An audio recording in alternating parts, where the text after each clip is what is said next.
그만큼 우리가 하는 이 사업은 잉크가 굉장히 중요합니다. 해도 수리를 아무리 하셔도 다시 그 잉크가 들어있는 카트리지를 물려서 돌리게 되면은 색이 또 빠집니다. 그 색이 빠진 원인이 바로 이 잉크 때문이었기 때문에, 그럼 사람들은 해도 수리가 안 된 걸로 생각을 하고 또 그것을 계속 헤매게 되거든요. 잉크를 공급시키는 공급 장치가 문제가 일으킨 경우는 초기 불량인 경우가 굉장히 많아요. 그리고 설치해서 나간 지 보통 2-3일 안에 그 정상이 나옵니다. 공급기에 문제가 있는 것들은. 오늘은 제가 주제가 뭐냐, 잉크와 잉크 공급 장치에 대한 이야기입니다. 말 그대로 정압형 공급기, 첫 번째. 두 번째가 압력 밸브형 공급기, 세 번째 하단형 공급기.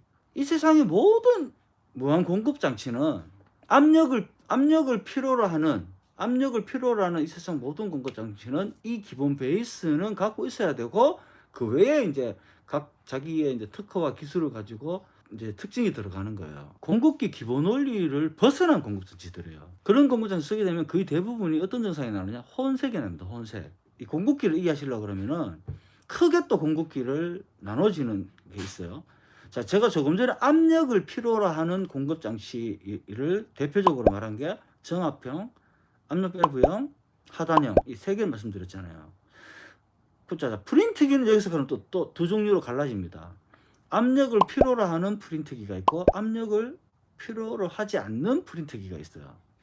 압력을 필요로 하는 공급 장치가 대표적인 게 요즘 나오는 뭐 HP 프린트기, 잉크젯 프린트기들, 캐논의 렉시파이 시리즈, 이런 기기들은 압력을 필요로 하는 공급 장치, 그 프린트기들입니다.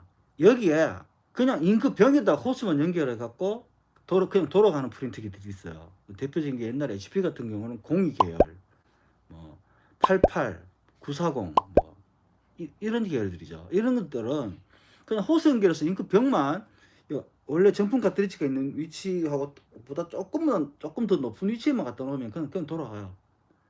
압력을 필요로 하지 않으면 그냥 헤드 자체 내에서 압력을 잡아준다는 거죠. 이런 프린트기들이 있고, 압력을 필요로 하는 프린트기들은 어떤 프린트기들이냐면요, 요즘 나오는 9910, 990이나 그 전에 후속에 전작에 우리 사용했었던 뭐 8610, 뭐 8600 이런 기기들은요, 카트리지에 호스를 연결해서 잉크 저장소를 프린터를 최종적으로 출력해서 소모시키는 노즐이 있는 위치보다 똑같거나 더 높은 곳에 있으면 잉크 다 밀고 들어가 버립니다.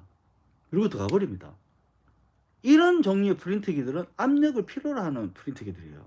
그 정압형 공급기, 압력 밸브형 공급기, 하단형 공급기, 이렇게 있다고 보시면 됩니다. 참고로 우리 아이블록이 바로 이 하단형 공급기고, 우리나라에서 최초로 그걸 제품화시킨 회사가 저희 회사예요. 그걸 최초로 우리나라에 상품화시켜서 제품을 출시를 한 회사가 아이블록입니다. 프린트기의 노즐이 출력을 하면서 잉크를 소모시키지 않을 때에는 잉크가 밀고 들어가면 안 돼요. 그럼 잉크를 잡아줘야 되는 구조가 되겠죠. 그리고 사용을 할 때는 잉크를 보내주는 거. 얘가 공급장치가 무슨 전기장치가 돼서 펌프로 밀어 올려주는 게 아닙니다. 프린터 헤드가 잉크를 당겨가는 거예요. 출력을 날릴 때는 잉크를 가져가고, 출력을 날리지 않을 때는 잉크를 그냥 탁 잡고 있는 구조가 돼야 된다는 게 무슨 소리냐. 잉크를 필요할 때는 가져가고, 필요하지 않을 때는 바로 잉크 뒤로 살짝 밀려날 수 있어야 됩니다.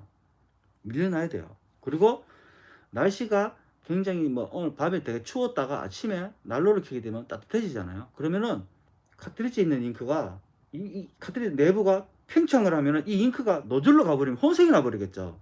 팽창을 하면 팽창했는 부피만큼 잉크가 반대로 밀려 나와줘야 됩니다.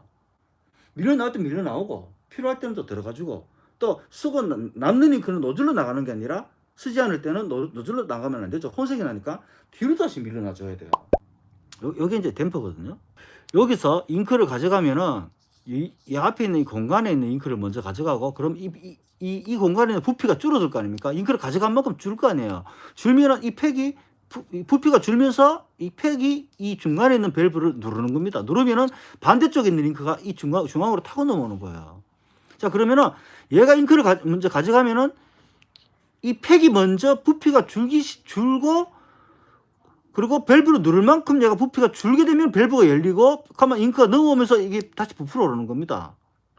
이해 가시죠? 그러면은 이 앞에 공간이 이 중앙에 밸브를 지나서 넘어와 있는 이 잉크는 앞으로 갈 수도 있고 뒤로 후진할 수도 있는 공간인 거예요, 여기가.